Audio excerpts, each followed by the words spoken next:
Bayangkan sebuah dunia di mana rahasia alam semesta tersembunyi begitu dalam, hanya tersedia bagi mereka yang berani menembus batas pemikiran konvensional.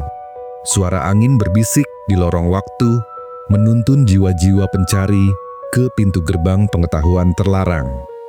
Setiap langkah yang kamu ambil menimbulkan gema, seolah semesta menantimu untuk menyingkap tabir misteri yang telah lama terkunci.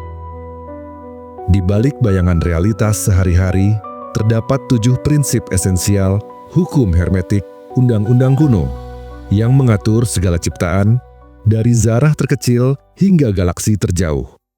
Prinsip-prinsip ini bukan hanya sekadar teori. Mereka adalah kunci untuk memahami bagaimana pikiran, energi, dan materi saling berpadu dalam tarian kosmik yang menakjubkan. Dalam narasi ini, kita akan mengungkap setiap prinsip, mulai dari mentalisme yang mengajarkan bahwa segala sesuatu bermula dari pikiran hingga kebalikan yang menyingkap rahasia dualitas dalam segala hal. Bersiaplah untuk menapaki jalan yang jarang dilalui, di mana batas antara sains dan mistisisme menjadi samar, dan pengetahuan terlarang menanti untuk diungkap. Hermetisisme lahir sebagai buah pertemuan 2 tradisi kebijaksanaan besar, Thoth, dewa pengetahuan dalam mitologi Mesir, dan Hermes, utusan para dewa dalam kepercayaan Yunani. Pada awalnya, sosok Hermes Trismegistus hanyalah hasil interpretatio Graeca, yakni cara bangsa Yunani menafsirkan Thoth melalui lensa mereka sendiri. Namun, seiring berkembangnya pusat-pusat pembelajaran seperti Hermopolis, figur ini mengumpulkan mitos dan teks-teks suci yang kemudian dikenal sebagai Hermetika, menegaskan dirinya sebagai 3 kali agung, Trismegistus. Gelar yang mencerminkan otoritasnya di 3 ranah: filsafat, teologi, dan ilmu alam. Teks-teks Hermetika yang paling berpengaruh, Corpus Hermeticum, disusun antara abad 1 hingga 3 Masehi dalam bahasa Yunani. Kumpulan 17 traktat ini menyajikan dialog-dialog mistik antara Hermes Trismegistus dan murid-muridnya, seperti Poimandres, Tat, dan Asklepios, membuka wawasan tentang alam pikiran, jiwa, dan struktur kosmos. Meski banyak manuskrip awal hilang, teks-teks yang bertahan cukup untuk mengguncang pikiran para tabib dan filsuf. Mereka menemukan bahwa hermetisisme bukan sekadar ajaran magis, melainkan juga kerangka filosofis yang mengajarkan bahwa alam semesta adalah satu kesatuan yang hidup dan sadar. Selama abad pertengahan, hanya traktat Asklepios yang tersedia secara terbatas dalam terjemahan Latin membuat ajaran hermetik nyaris terlupakan di barat hingga munculnya para humanis Italia. Pada 1463, Cosimo de' Medici memperoleh naskah Bizantin Corpus Hermeticum dan menunjuk Marsilio Ficino untuk menerjemahkannya ke dalam bahasa Latin. Ficino, yang sebelumnya menerjemahkan Plato, segera menyadari kedalaman ajaran Hermes. Ia menilai teks-teks ini lebih kuno dan otoritatif daripada karya Yunani, manapun yang pernah diketahuinya. Terjemahan pertama dicetak pada 1471, menandai kebangkitan minat terhadap hermetisisme di kalangan cendekiawan Renaissance. Lodovico Lazzarelli kemudian memperluas warisan ini dengan menyusun manuskrip indah yang memuat semua hermetika yang dikenal pada zamannya, termasuk terjemahan baru dan definisi-definisi esoteris yang sebelumnya tersembunyi. Karya Lazzarelli menegaskan bahwa ajaran ini bukan milik satu tradisi tunggal, melainkan jembatan antara filsafat Yunani, mistisisme Mesir, dan kebijaksanaan Yahudi Kristiani. Pada masa itu, tokoh-tokoh seperti Pico della Mirandola dan Giordano Bruno mengadopsi hermetisisme sebagai landasan untuk mengeksplorasi potensi manusia, bahkan hingga mengusik doktrin resmi gereja dan menimbulkan tuduhan pengetahuan terlarang. Esoterisisme hermetik mengharuskan penerimanya memasuki lingkaran batin, perkumpulan rahasia atau murid terpilih, karena ajaran ini menuntut kesiapan intelektual dan spiritual yang tinggi. Manuskrip-manuskrip seringkali dikodekan atau diselipkan di antara teks-teks agama ortodoks, sehingga hanya mereka yang dinyatakan layak yang bisa mengakses makna sejatinya. Pandangan dualistik dan konsep korespondensi. Seperti di atas, demikian pula di bawah, menantang pemisahan antara dunia material dan spiritual, memicu kontroversi di kalangan teolog dan ilmuwan awal modern. Pada era pencerahan, minat terhadap hermetisisme merosot karena tekanan rasionalisme dan kritik terhadap praktik okultisme. Namun, warisannya tetap hidup melalui karya-karya Rosicrucian dan alkimia barat yang memanfaatkan prinsip-prinsip hermetik untuk eksperimen kimia dan transformasi batin. Di abad ke-19 dan ke-20, gerakan teosofi dan Jungian kembali menemukan relevansi hermetisisme, mengintegrasikan ajaran kuno ini ke dalam psikologi modern dan spiritualitas kontemporer. Hingga hari ini, hermetisisme memikat jiwa-jiwa pencari yang rindu memahami struktur terdalam realitas. Meskipun sering disebut pengetahuan terlarang, 7 prinsip esensialnya, dari mentalisme hingga kebalikan, terus memandu mereka yang berani menembus batas pemikiran konvensional, menyingkap rahasia kosmos yang tersembunyi di balik tirai eksistensi.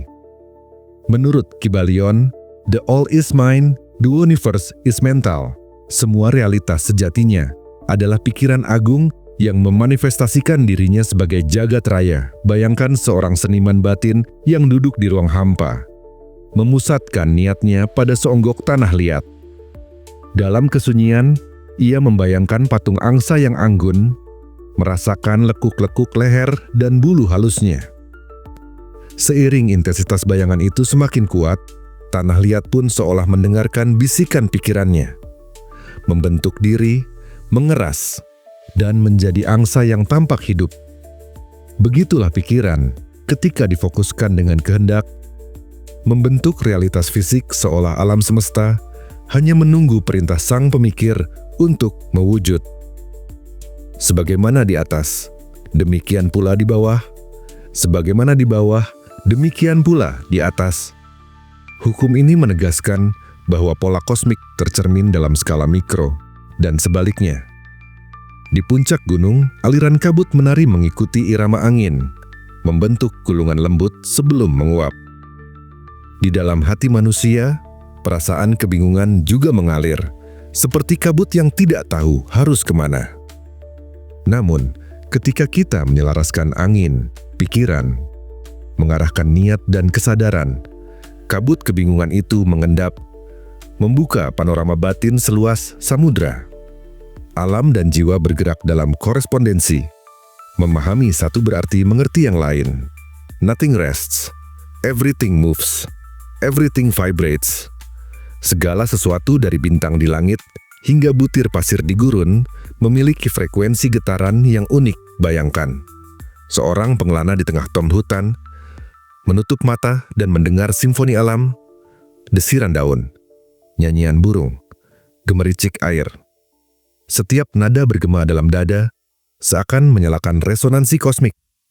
Saat ia menyelaraskan napasnya dengan irama alam, tarik napas dalam, hembus perlahan, ia merasakan tubuhnya ikut bergetar pada frekuensi yang sama, seolah menjadi bagian tak terpisahkan dari orkestra semesta. Everything is dual, everything has poles, everything has its pair of opposites. Di gurun pasir, siang membakar dengan terik yang tak terperi, malam menyejukkan dengan kabut dinginnya. Seperti dua sisi mata uang, siang dan malam saling melengkapi. Tanpa satu, tak akan ada makna bagi yang lain. Seorang pengembara yang terjebak di tengah panas terik mungkin merindukan kesejukan malam, dan sebaliknya. Di dalam diri kita pun, setiap emosi, bahagia dan sedih, cinta dan benci, adalah kutub yang memerlukan satu sama lain untuk mencipta kesadaran utuh. Everything flows, out and in. Everything has its tides. all things rise and fall. Lihat bagaimana bulan berganti fase.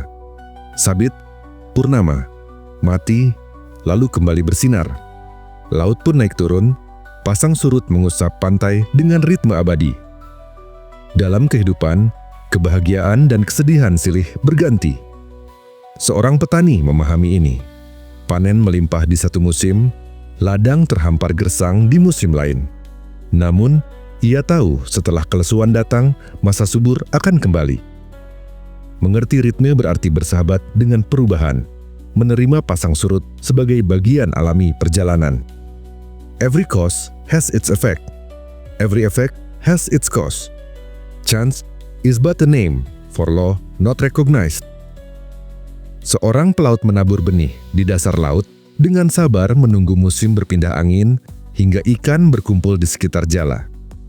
Keputusan kecilnya memilih lokasi, waktu, dan jenis umpan menciptakan gelombang konsekuensi yang menentukan hasil tangkapan. Demikian pula dalam hidup. Satu kata baik yang diucapkan hari ini bisa menumbuhkan persahabatan seumur hidup, sementara sikap acuh bisa menimbulkan jurang pemisah. Memahami sebab akibat mengajarkan kita bertindak dengan penuh kesadaran dan tanggung jawab. Gender is in everything. Everything has its masculine and feminine principles. Gender manifests on all planes. Di taman, bunga mekar membutuhkan sinar matahari yang tegas, maskulin, sekaligus embun lembut pagi, feminin. Seorang petani tahu, terlalu banyak sinar bisa mengeringkan tanah, terlalu banyak air bisa membuat genangan. Demikian pula dalam diri manusia. Keberanian dan kelembutan, logika dan intuisi, keduanya diperlukan untuk menciptakan harmoni.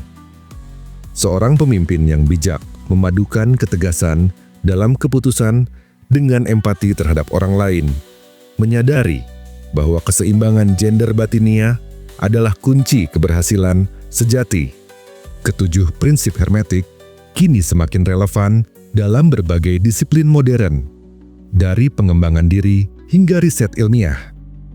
Dalam psikologi kontemporer, prinsip mentalisme tercermin pada konsep cognitive reframing, di mana perubahan pola pikiran, dapat mengubah persepsi dan emosi seseorang, persis seperti ide bahwa semua bermula dari pikiran, prinsip sebab.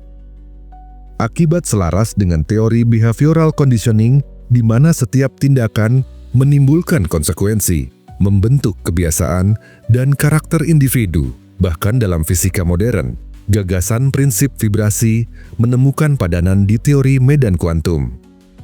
Segala partikel dan gelombang bergetar pada frekuensi tertentu, saling berinteraksi membentuk realitas yang kita amati. Dengan demikian, hermetisisme bukan sekadar warisan mistis, melainkan kerangka filosofis yang mampu menjembatani pemikiran kuno dan sains mutakhir. Dalam sebuah kisah nyata, seorang eksekutif teknologi bernama Maya merasakan kehampaan meski sukses material. Setelah mempelajari prinsip correspondence, ia mulai merenungkan keselarasan antara pola pikirnya dan kondisi kerjanya yang kacau.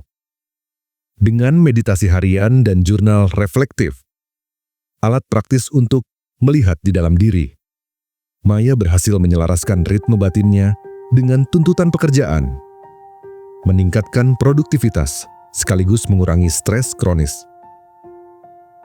Transformasi ini membuktikan bahwa penerapan prinsip kuno dapat memicu perubahan signifikan.